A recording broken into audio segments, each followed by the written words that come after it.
With a career spanning over 40 years, Nicolas Cage is one of those rare actors that has managed to find a way to reinvent his career on more than one occasion. From being cast in critically acclaimed roles in Raising Arizona and Moonstruck early in his career to becoming an action star a decade later with films like Face Off, Con Air, and The Rock.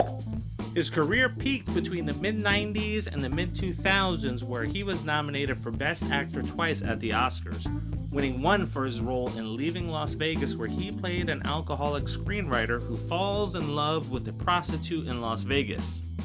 Over the next several years, he took on mixed roles, and his box office star began to fade while starring in potential franchise films like National Treasure, Ghost Rider, and then the potential career killer, box office bust remake of The Wicker Man. Cage transitioned to a decade of straight-to-video movies. However, the film that nearly ended his career would also help him reinvent himself as GIFs and memes of him grew in popularity. What is that? What is that? What is it? Oh, no, not the beast! Not the beast! Ah! Oh, my eyes! My eyes! Ah! Ah! Cage would go on to become the ultimate caricature of himself, eccentric, over the top, and unhinged in bizarre and now beloved roles. Here are 5 Nicolas Cage movies that you may never have, or probably, heard of.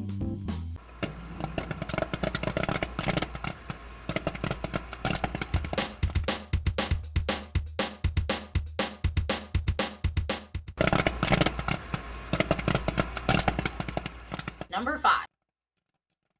What better way to explore Nicolas Cage's neuroticism than in Matchstick Men, where he plays Roy, a con man who is a germaphobe who also suffers from obsessive-compulsive disorder.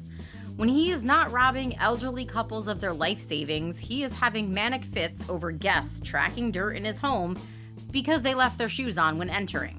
If that's not enough, Roy can't leave his home without counting how many times he opens and shuts the front door before leaving. 1, 2, 3. While planning his next job with his partner Frank, played by Sam Rockwell, he learns that he has a 14-year-old daughter, Angela, who he reconnects with. Now Roy must balance his disorders with the chaos that a teenage daughter can bring to one's life. After a falling out with her mother, Angela decides to move in with Roy. She begins to question what he does for a living, and it isn't too long until he fesses up to what he does, while also introducing her to the family business. But Roy begins to reconsider his parenting techniques and his life choices, while Frank starts to second-guess Roy's commitment to the job. This dark comedy is a bit tame on the Cage goes full manic scale, but it features great performances from its cast and is an underrated con man movie. Number 4. In our next selection, we follow Nicolas Cage into the seedy underworld of pornography in 8mm, where he plays a private detective, Tom Wells, who is hired by a wealthy widow to investigate a snuff film that she found among her late husband's belongings of a young girl being killed. She's looking to determine if the film is real and bankrolls Wells with an endless line of credit to get the truth. This leads him to California, where he meets Max California, played by Joaquin Phoenix, at a local porn shop, and who leads him to the black market for porn. While 8mm does not feature a classic Nicolas Cage manic meltdown, we do see his character go through a different type of mental break. With having a family of his own and a young daughter, we travel down a rabbit hole of impurity with Wells, as he has to subject himself to exploring not only potential snuff films, but some featuring lewd acts and pedophilia. 8mm is one of those films where you may feel a bit dirty after you're done watching it, and it features a brilliant, sleazy performance by James Gandolfini. It is suspenseful in a way that not only do you fear what may be coming next, but you fear our protagonist's safety and mental state as he descends deeper into the underworld, where the life of its porn stars matter less. Number 3.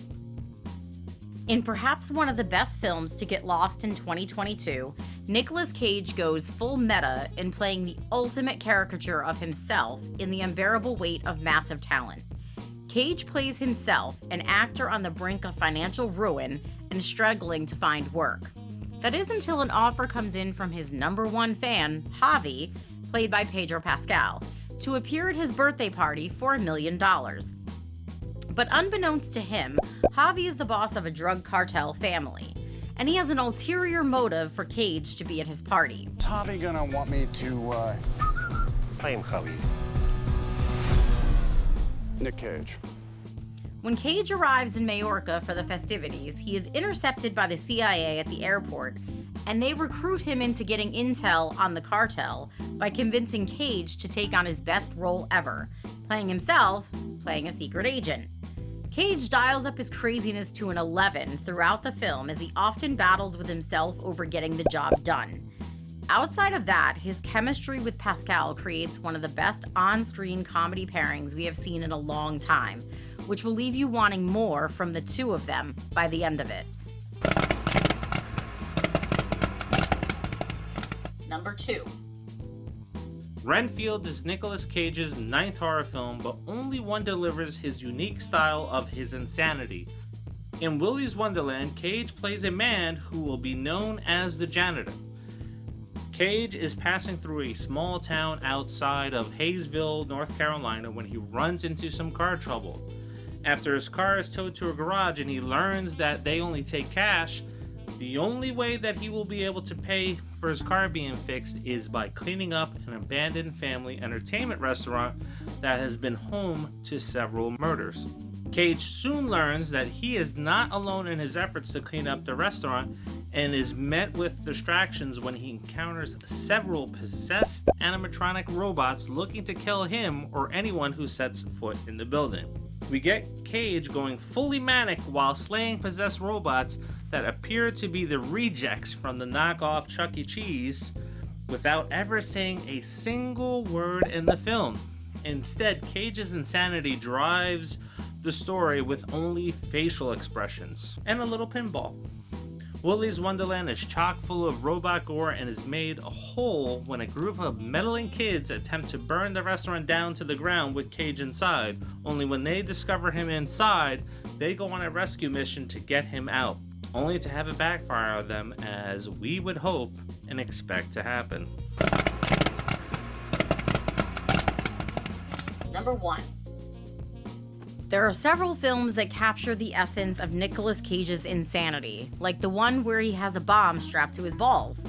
But none top his first vampire comedy, 1988's Vampire's Kiss.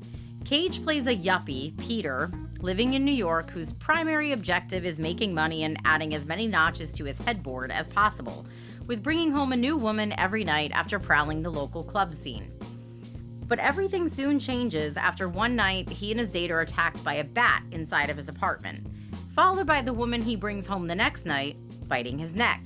This sets off a chain of events that allows Cage to exploit how broad his range of insanity can be, as the next morning Peter cuts his neck while shaving and mistakenly believes it to be the mark of a vampire. Peter quickly unravels, believing that he is slowly transforming into a vampire himself, and convinces himself that he is starting to physically change. Except when his teeth fail to come in, he buys a pair of cheap plastic vampire teeth from a novelty shop to wear on the prowl for his first victim. The film is not only fun, but any lover of all Cage's insanity will find this as possibly his best film, for it ends with an epic conclusion seeing Peter walking through the streets of New York crying out in pain.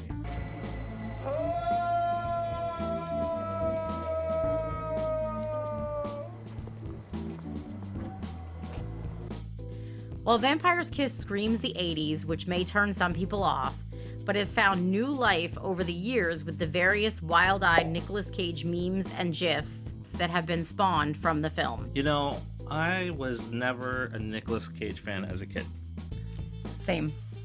You gotta remember back then, there was Raising Arizona and Moonstruck that came out, and I was like, you got Cher in it? I really don't like Cher. I'm just going to avoid him at all costs. Yeah. Then Face Off dropped.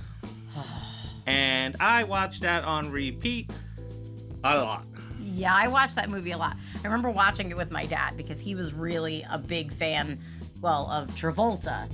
And the two of them together was just, like, insane. And that movie, I could still watch it over and over. I love that movie.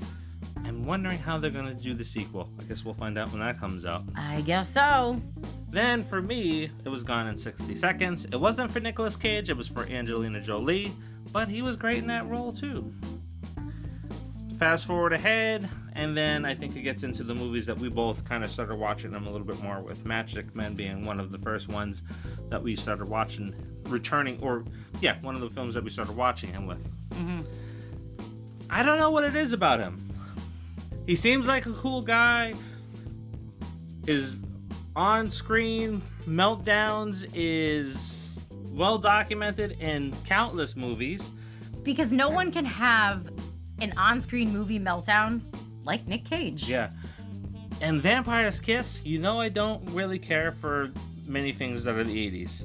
Especially when it involves the yuppie scene. The uptight, do anything for money and sex type of characters. But Vampire's Kiss is chef's kiss. It is hilarious. I enjoyed that film, and I only just watched it for the first time recently.